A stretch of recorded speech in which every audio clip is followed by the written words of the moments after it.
Hi, my name is Yvonne Mbanefo and I'm here with another one of our daily Igbo words. Today's Igbo word is Akụ Bekee. Akụ Bekee means coconut. Learn how to say it by repeating after me. Akụ Bekee.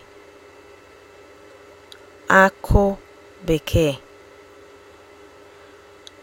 Akụ Bekee. You can only learn how to say it by practicing. Now, let's look at some examples of sentences using the word Akụ Bekee.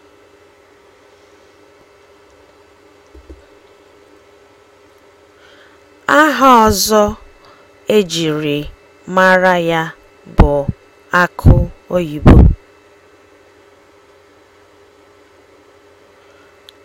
Aha ọzọ ejiri mara ya bụ akụ oyibo.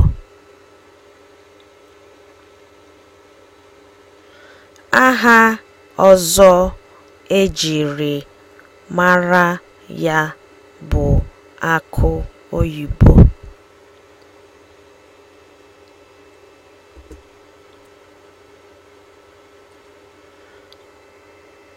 Mmiri akụ bekee na-atọ ụtọ nke ukwuu.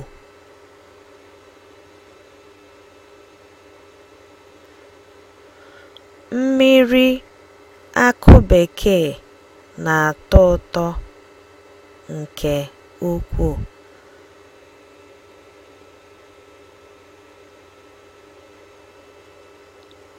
Mmiri akụ bekee na-atọ ụtọ nke ukwuu.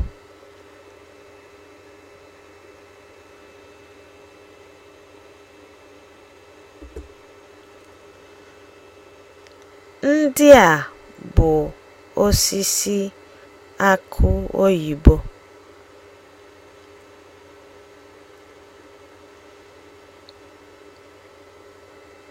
Ndị a bụ osisi akụ oyibo.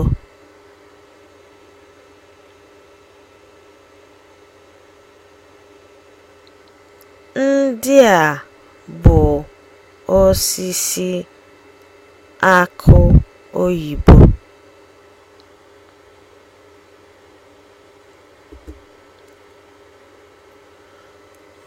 O ji okpokoro akụ bekee mee uwe ara.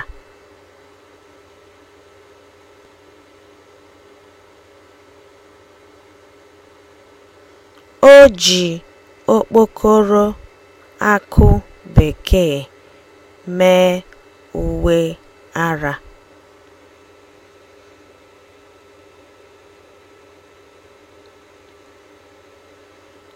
O ji okpokoro akụ bekee mee uwe ara.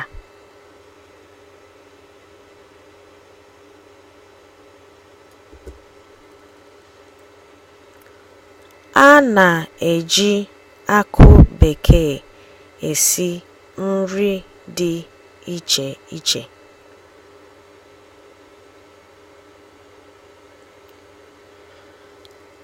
A na-eji akụ bekee esi nri dị iche iche.